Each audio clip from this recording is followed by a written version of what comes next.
আসসালামু আলাইকুম। মিরাজ হোসেন গাজী সকলকে স্বাগত জানাচ্ছি প্রবাস তথ্য কেন্দ্র আপডেটে। মালয়েশিয়া কলিং ভিসা বা মালয়েশিয়া শ্রমবাজার কর্মী যাওয়া বন্ধ হলেও আপাতত কিন্তু আসলে আপডেট দেওয়া বা তথ্য দেওয়ার শেষ নেই বা আসলে কখনো শেষ হবেও না, নানা ঘটনার বাস্তবতায়।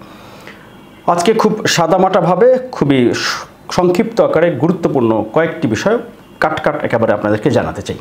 সেটি হচ্ছে যারা মালয়েশিয়াতে যাওয়ার জন্য অপেক্ষায় ছিলেন, বিশেষ করে বিএমইটি ক্লিয়ারেন্স যাদের হয়েছিল কিন্তু ফ্লাইটের টিকিটের কারণে যারা যেতে পারেননি, অথবা অন্যান্য প্রক্রিয়ায় যারা টাকা পয়সা দিয়ে আটকে আছেন মালয়েশিয়ায় যেতে পারেননি, তাদের জন্য মালয়েশিয়ার স্বরাষ্ট্রমন্ত্রী সাইফুদ্দিন নাসুসন ইসমাইল তিনি একেবারে খুব পরিষ্কারভাবে 4 তারিখ অর্থাৎ 4 জুন 2024 তিনি জানিয়ে দিয়েছেন যে বাংলাদেশের জন্য আলাদাভাবে সময় বাড়ানো হবে না।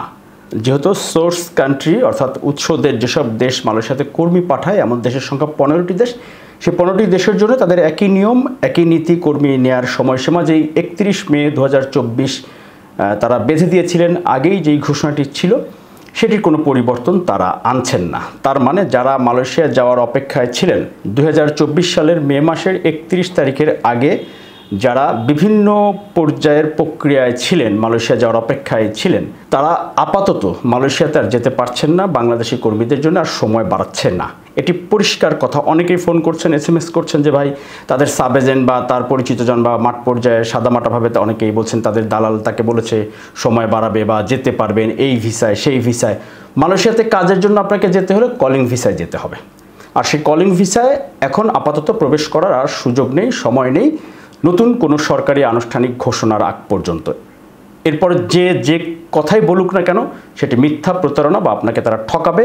কোনো অন্য tourist visa, student visa, professional visa, dependent category বা সাগরপথ, ভিয়েতনাম, কম্বোডিয়া বা থাইল্যান্ড হয়ে কোনো দেশ দিয়ে আপনাকে পাঠাতে চায় সেটি আপনারা যাবেন না, সেটি হবে অবৈধ। এটি খুব পরিষ্কার কথা। এখন মূল বিষয় যেটি আসলে উদ্বেগের বিষয় বা যেটি আসলে মূলত সমস্যা এখন, সেটি হচ্ছে এই যে কর্মীরা অপেক্ষায় ছিলেন, সরকারিভাবে বলা হচ্ছে 17,000-এর মতো প্রায় যারা বিএমইটি ক্লিয়ারেন্স নিয়ে অপেক্ষা ছিলেন, অথবা এই কম বেশি সংখ্যা যেটি হোক না কেন, কর্মী হিসেবে আপনি তো জানেন যে আপনি অপেক্ষায় ছিলেন। আপনারা এখন টাকাটি উঠানোর জন্য কি করবেন, এটি হচ্ছে আপনাদের এখন চিন্তা করতে হবে। আপনারা যে টাকাটি দিয়েছেন, কয়েক হাত বদল করে আপনারা যে টাকা পয়সা লেনদেন করেছেন, সেটি উঠানোর দিকে এখন আপনাদের একমাত্র মনোযোগ দিতে হবে। কোনো অপেক্ষা করা বলুক, কেউ কোনো প্রতিশ্রুতি দেখ, সেটিতে বিশ্বাস করার কোনো কারণ আপাতত নেই। যদি আপনারা মালয়েশিয়া যাওয়ার অপেক্ষায় ছিলেন, সব কিছু রেডি ছিল, টাকা দিয়েছিলেন, সেটির তথ্য প্রমাণ সঠিকভাবে থাকে বা আপনি যদি টাকাটি ফেরত পেতে চান, তাহলে অবশ্যই আপনাকে এই প্রক্রিয়ায় অংশগ্রহণ করতে হবে। প্রাথমিকভাবে মন্ত্রণালয় থেকে একটি তদন্ত কমিটি গঠন করা হয়েছে। সেই তদন্ত কমিটি ক্ষতিগ্রস্ত বা ভুক্তভোগী বা অপেক্ষায় থাকা বা আটকে পড়া কর্মীদের কাছ থেকে লিখিত অভিযোগ চেয়েছে। লিখিত অভিযোগ দেওয়ার জন্য তারা একটি ইমেইল নাম্বার ব্যবহার করেছে, একটি ইমেইল নাম্বার তারা দিয়েছে। স্ক্রিনে নিশ্চয়ই আপনারা দেখতে পাচ্ছেন সেই ইমেইল নাম্বার, enquiry.committee.malaysia@gmail.com। এই ইমেইলে আপনার যাবতীয় কাগজপত্র সহ ইমেইল করতে পারেন। সেখানে কি কি লাগবে, আপনার পূর্ণাঙ্গ নাম, পাসপোর্ট অনুযায়ী পূর্ণাঙ্গ ঠিকানা, আপনার মোবাইল ফোন নম্বর সেটি, রিক্রুটিং এজেন্সির নাম এবং অবশ্যই সাথে RL নাম্বারটি দেবেন, এবং passport number, BMET immigration clearance card বা বিএমইটি স্মার্ট কার্ড যেটিকে বলা হয়ে থাকে, যেটি এখন PDF আকারে যে কপিটি, সেটির একটি কপি, এবং অভিযোগের সপক্ষে যেই প্রমাণপত্রগুলো, অর্থাৎ আপনার যে অভিযোগ, আপনি যে টাকা পয়সা দিয়েছেন, কার কাছে দিয়েছেন, কোন এজেন্সির কাছে দিয়েছেন, সেগুলোর একটি প্রমাণপত্র এটি হচ্ছে মন্ত্রণালয় চেয়েছে। এখন মূল বিষয় হচ্ছে যে এই জায়গাটা আমি বারবারই বলে আসছি, এই রিক্রুটিং এজেন্সি এবং RL নম্বরটি এটি লিখবেন অবশ্যই। আপনার সেই লিখিত দরখাস্তটি করতে বলা হয়েছে সেখানে। এবং আমরা এটি বলেছিলাম যে কর্মীদের কাছে তো আসলে ইমেইল করাটি খুব কঠিন। তারপরেও মন্ত্রণালয় আসলে এই পদ্ধতি তারা যেটা করেছে, এখন আপনি যদি প্রতিকার পাইতে চান আপাতত এই পদ্ধতি অনুসরণ করতে হবে। এছাড়া 2টি ফোন নাম্বার আমরা বলার পরবর্তীতে 2টি ফোন নাম্বার 2জন কর্মকর্তার নাম্বার যুক্ত করেছেন, তাদের কাছেও আপনি হয়তো পরামর্শ করতে পারবেন।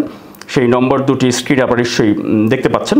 আচ্ছা, এবং এই যে 2টি ফোন নম্বর, এটি 2জন কর্মকর্তার, একজন হচ্ছে মন্ত্রণালয়ের একজন উপসচিব এবং আরেকজন হচ্ছে বিএমইটির কর্মকর্তা। এই 2জন কর্মকর্তার নম্বরে আপনারা যোগাযোগ করতে পারেন সরাসরি, অথবা ওনাদের হোয়াটসঅ্যাপেও কিন্তু এই কাগজপত্রগুলো পাঠাতে পারেন।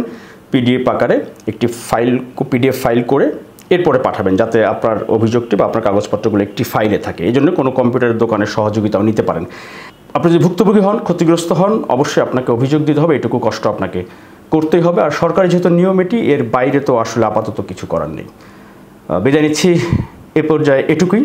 অনেক আপডেট আসলে থাকে, গেল বেশ কিছুদিন আমি একটু শারীরিকভাবে অসুস্থ থাকার কারণে আপডেটগুলো দিতে পারিনি। তারপরেও আসলে একটু চেষ্টা করছি যে এই তথ্যগুলো আপনাদেরকে একটু জানিয়ে দেওয়ার জন্য। আল্লাহ হাফেজ। আপনি কি বৈধভাবে কর্মী হিসেবে বিদেশে যেতে চান? আপনি কি রেমিটেন্স যোদ্ধা হিসেবে প্রবাস জীবনযাপন করছেন? আপনার জন্য প্রয়োজনীয় এবং জরুরি সকল তথ্য হাতের মুঠোয় পাচ্ছেন প্রবাস তথ্য কেন্দ্রে। প্রবাস তথ্য কেন্দ্র ইউটিউব চ্যানেল, এরই মধ্যে 10 লাখের বেশি সদস্যের বিশাল একটি পরিবার আমরা এখন।